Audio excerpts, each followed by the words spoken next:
안녕하십니까. 오늘은 부조와 선지자 26장 2부 출애굽기 17장 전반부에 나와 있는 물사건 살펴보도록 하겠습니다.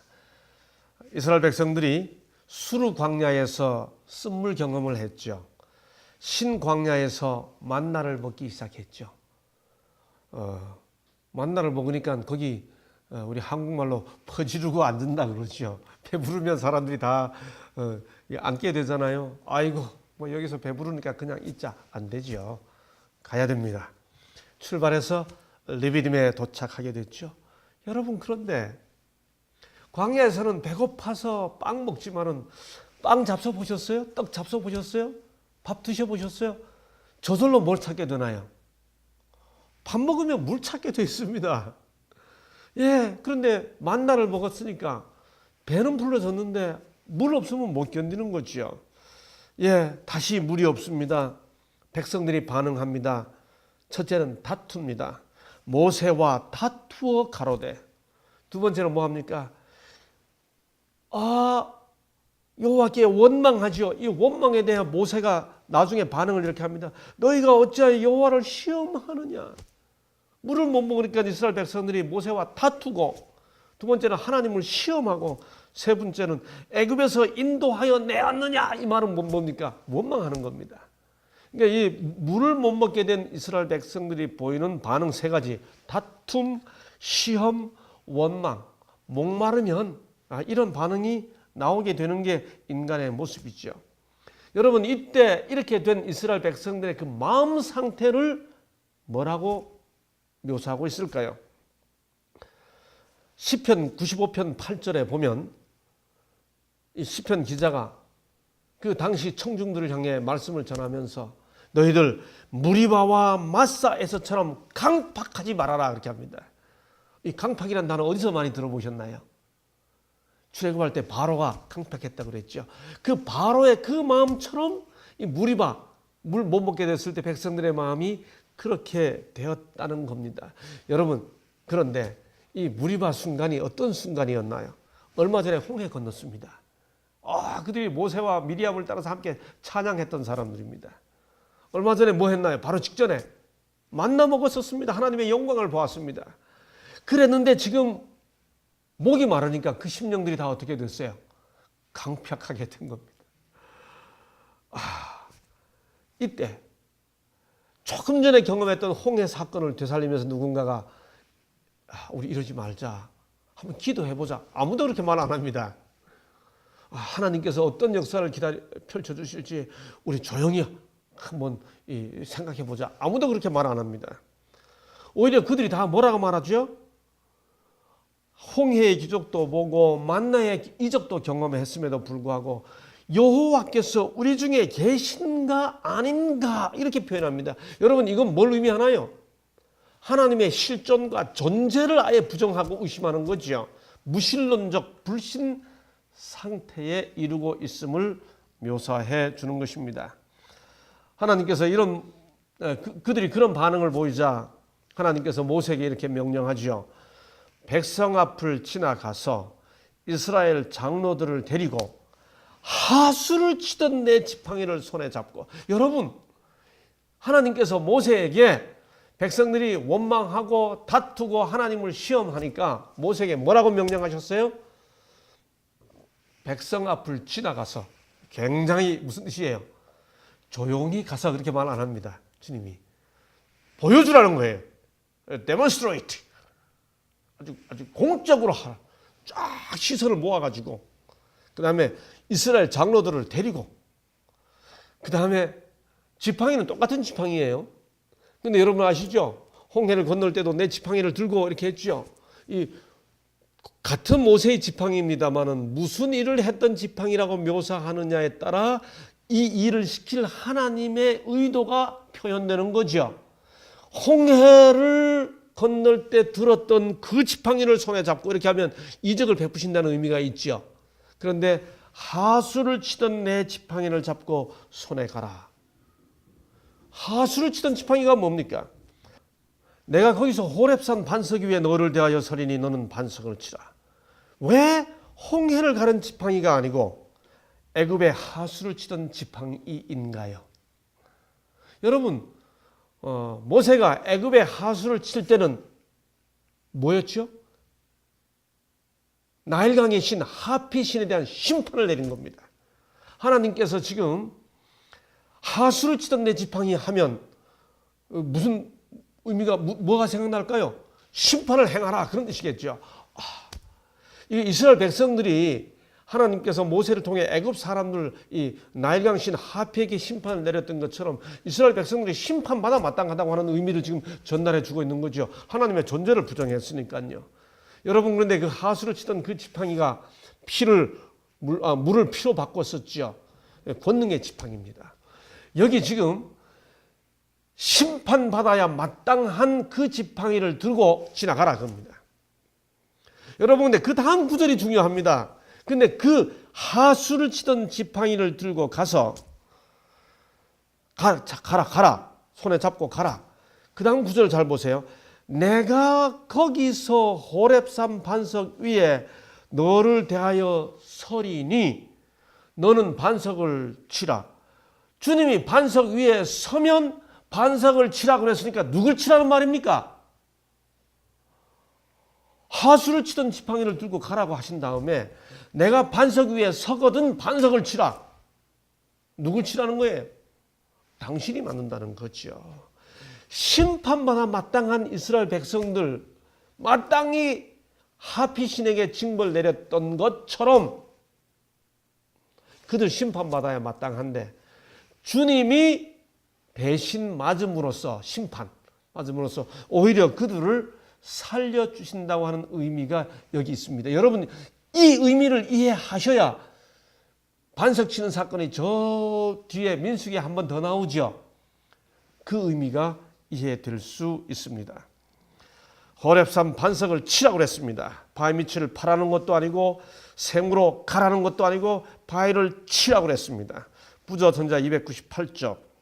이 사악한 불평의 선동자들에게 애굽에 내렸던 것 같은 어떤 무서운 재앙이 내리도록 모세를 명하여 그의 지팡이를 쳐들게 하지 않으시고 그 대신 여호와께서는 당신의 크신 자비로 그 지팡이를 저들의 해방을 이룩하시는 당신의 도구로 삼으셨다 그렇습니다.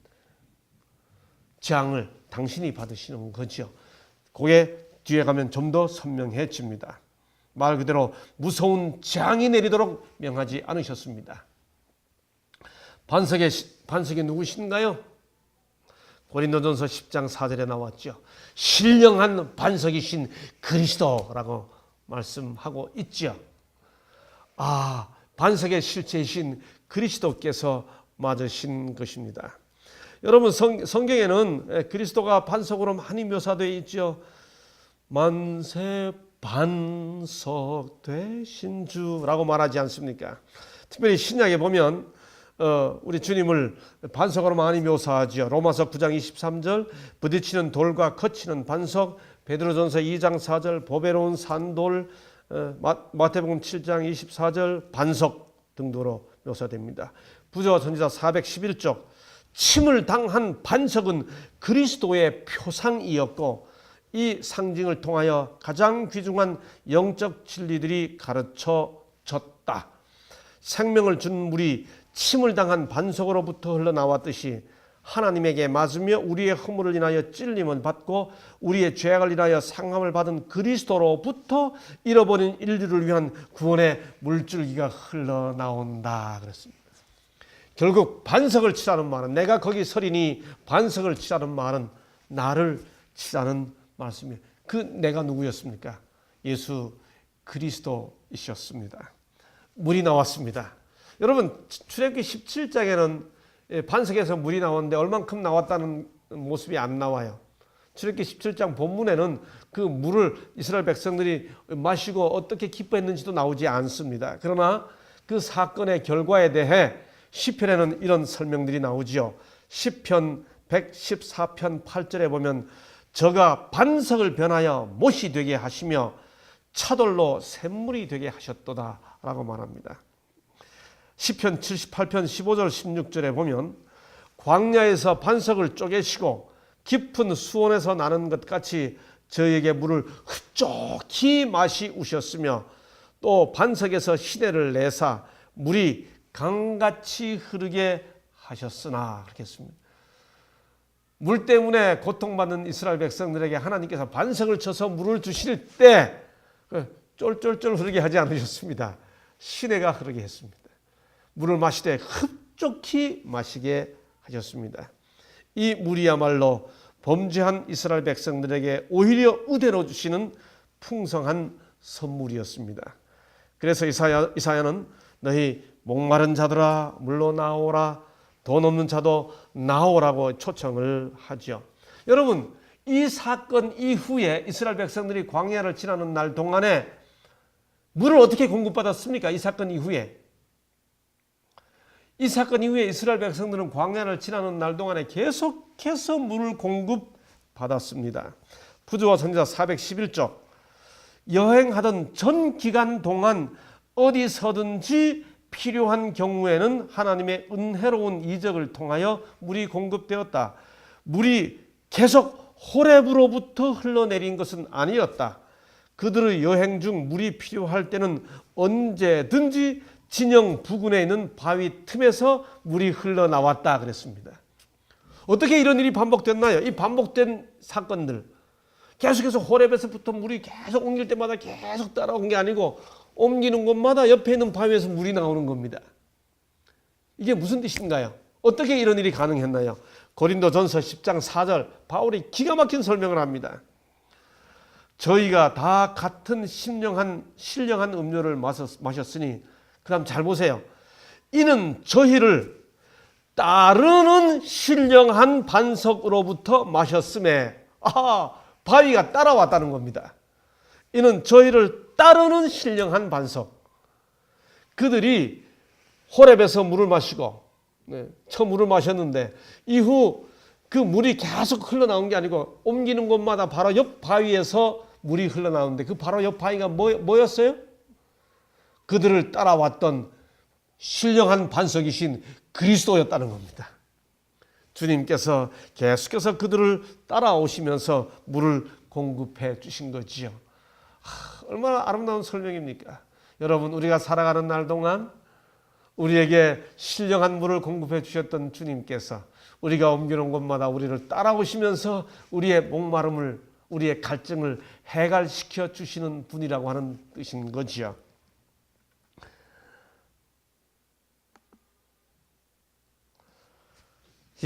이 물 공급이 끝난 것이 광야 생활이 마칠 때였습니다. 이스라엘 자손이 40년 광야 생활을 마치고 드디어 신광야 가데스에 도착했습니다. 여러분, 여기 민수기에 나오는 민수기 20장에 나오는 이 신광야, 민수기 20장에 나오는 신광야는 출애굽기 17장에 나오는 신광야가 아닙니다. 우리말로 똑같이 신광야라 되어 있기 때문에 우리 교우님들이 성경 읽다가 출애굽기 17장에서 신광야에서 물 마셨는데 민수기 20장에서 또 신광야가 나오네, 글이 돌아갔나 하고 오해하기 쉬운데 여기 민수기 20장에 나오는 이 신광야라고 번역된 이 단어는 더 정확히 말하면 진광야입니다. 가데스에 있는 다른 곳이죠. 거기 도착했을 때 그들이 또 한 번의 물 사건이 나옵니다. 지난 다음에 미리 말씀드립니다만 마침내 광야 생활이 다 끝났을 때는 이제 더 이상 물이 나오지 않게 되죠. 자, 이제 그들이 진 광야에 이르렀습니다. 다시 물이 없습니다. 여러분 잘 아시죠? 그때 그들이 모세와 아론을 다시 원망합니다. 그러면서 뭐라고 말하죠? 이곳에는 파종할 곳이 없고 무화과도 없고 포도도 없고 석류도 없고 마실 물도 없다 하고 말합니다. 끝났습니다. 물 공급이 끝나고 나니까 이제는 물 없다고 또 원망하는 겁니다. 그때 하나님께서 민수기 20장 8절에 다시 명령을 내리시죠. 지팡이를 가지고 내 형 아론과 함께 회중을 모으고 그들의 목전에서 너희는 반석에게 명하여 물을 내라. 기억하십시오. 반석에게 뭐하여? 지난번에 뭐라고 말씀하셨어요? 주님이 반석을 쳐서 물을 내라고 그랬죠. 이번에는 뭐라고 말씀하셨죠? 반석을 뭐하여? 명하여 물을 내라 라고 말씀했습니다. 그런데 이스라엘 백성들이 원망하니까 그 지상에서 가장 온유한 사람 모세도 인내의 한계를 넘었습니다. 그래서 화를 냅니다.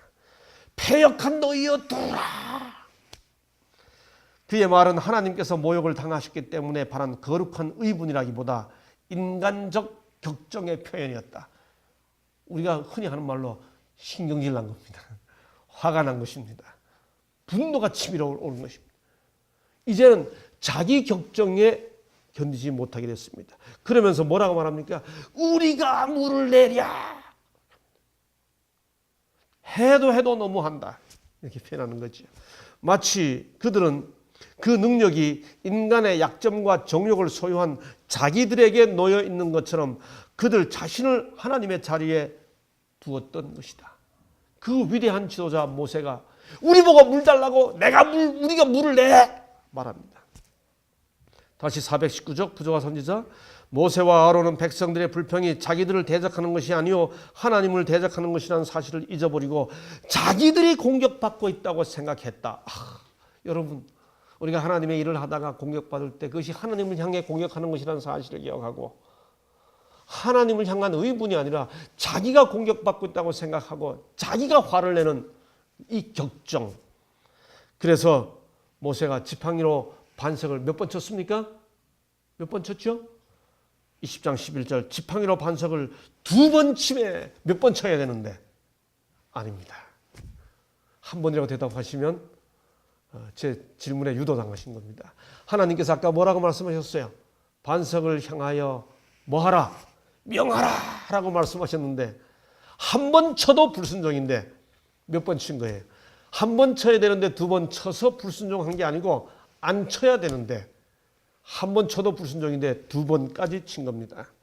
왜 그랬나요? 이미 전에 반석이 침을 받았죠. 그리고 그 반석의 실체신 그리스도가 계속 그들을 따라왔죠. 아까 따라왔다고 그랬잖아요. 따라왔죠. 그러니까 이 반석은 장소가 옮겨진 다른 바위입니다만 사실 그 반석의 실체신 그리스도는 이미 침을 받았죠. 부조와 전자 418쪽 그리스도를 상징한 반석은 그분께서 한 번 희생이 되셔야 한 것처럼 한 번 침을 당하였다. 2번째는 마치 우리가 예수의 이름으로 축복을 간구하기만 하면 되는 것처럼 반석에게 명하기만 하면 되었다. 한 번 쳐도 안 되는 것입니다. 또 한 번. 이때는 하나님의 말씀대로 명하기만 해야 했습니다. 그렇습니다.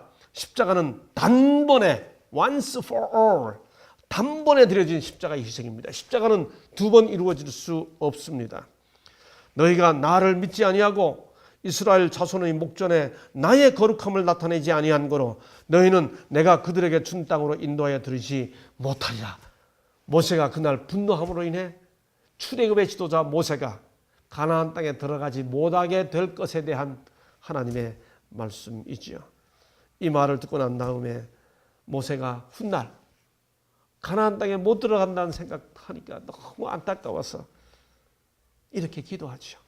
그의 임종이 가까웠을 때 여호와께서 너희의 연고로 내게 진노하사 내 말을 듣지 아니하시고 내게 이르시기를 그만해도 족하니 이 일로 다시 내게 말하지 말라.